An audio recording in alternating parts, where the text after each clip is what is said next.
참신한 인물이 답이다. 여야 모두 총선 인물론을 말하고 있습니다. 그 해법이 되고자 새로운 도전에 나선 분들 만나보고 있는데요. 오늘은 고석 국민의힘 용인병 당협위원장 모셨습니다. 어서 오십시오. 안녕하십니까. 안녕하십니까. 예.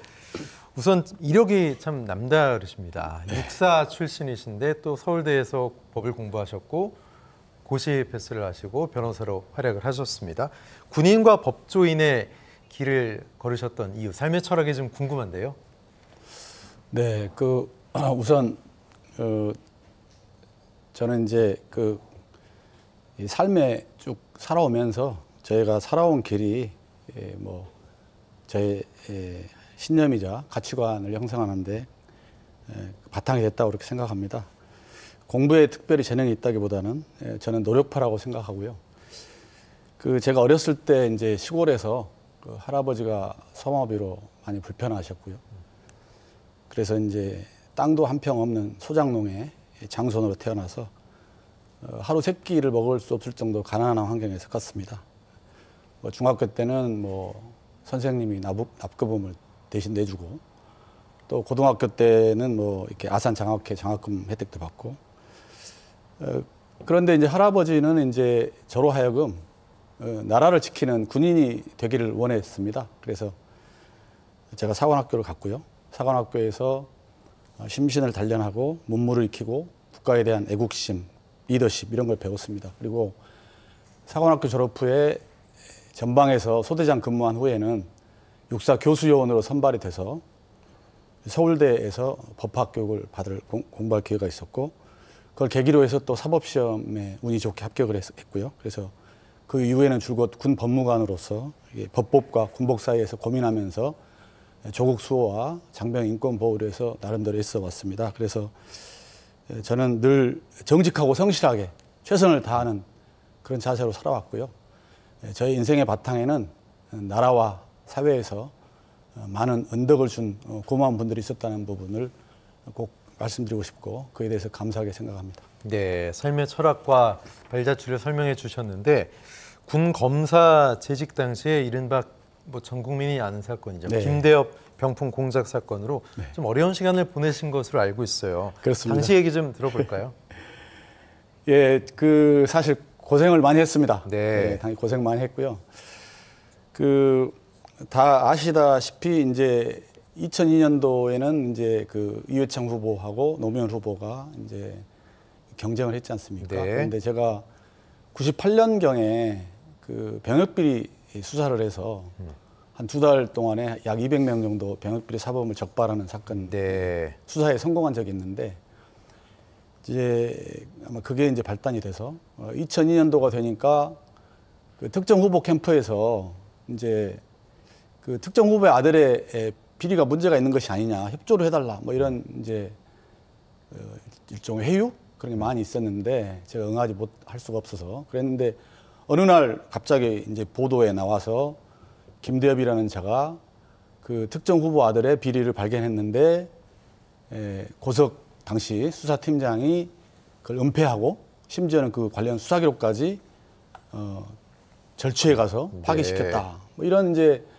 보도가 되니까 제가 이제 모든 언론에 나쁜 이제 군수사관으로 이렇게 낙인이 찍히고, 이제 국회 국방위원회, 법사위원회, 이제 청문회에 불려다니고, 제가 고소인임에도 불구하고 이제 서울중앙지검 이제 수사 과정에서 포토라인에 이렇게 제가 세워져서 마치 큰 잘못을 한 피자처럼 국민 앞에 매도되고 정말 마음고생을 많이 했습니다. 그리고 또 실제로 이제 노무현 대통령 기간 동안에는 이제 보복성 수사를 받는다든가 보복성 인사를 당한다든가, 정말 그다음에 이제 무엇보다도 가슴 아팠던 것은 이제 고향 분들한테 오해를 받아서 고향을 갈 수 없는 그랬는데, 약 5년 정도 지나서 대법원에서 김대엽이 주장이 사실이 아니다.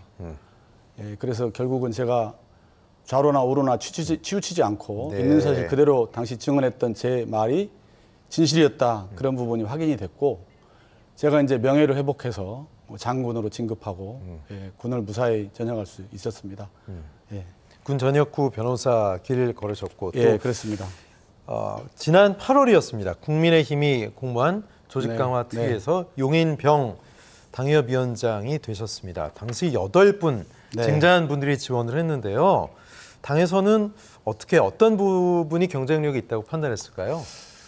사실 제가 알 수 없는 부분인데요. 네네. 이제 저희들이 서류 심사 또 면접 그다음에 당원들의 의견을 수렴하는 절차를 거친 것으로 예. 알고 있습니다. 그런데 제가 이제 신청서에 저를 소개하는 이제 저의 강점, 다른 후보들도 이제 그렇게 했겠지만, 네. 라고 생각하는 부분은 일단 제가 무려 30년 동안 평생을 조국을 위해서 바쳤다.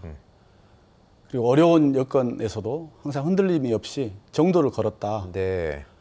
그리고 이제 그 김대엽 사건과 같이 아주 힘들고 어려운 사건에서 군인으로서 정치적 중립성을 지키면서도 불의에 맞서서 험난한 정의의 길을 택한 용기와 네. 어떤 그런 정의감, 그리고 또한 이제 무엇보다도 이제 제가 두메산골에 흑수저 중에 흑수저에서 네. 사실 뭐 당시에 박정희 대통령 살아계셨기 때문에 육사가 사실 상당히 들어가기 어려운 학교거든요. 그럼요. 뭐 육사에 갔고 또 서울대에서 공부하고 사법시험도 하고 또 이제 박사학위도 하고 정말 치열하게 살았다, 이런 부분을 제가 많이 호소를 했고요.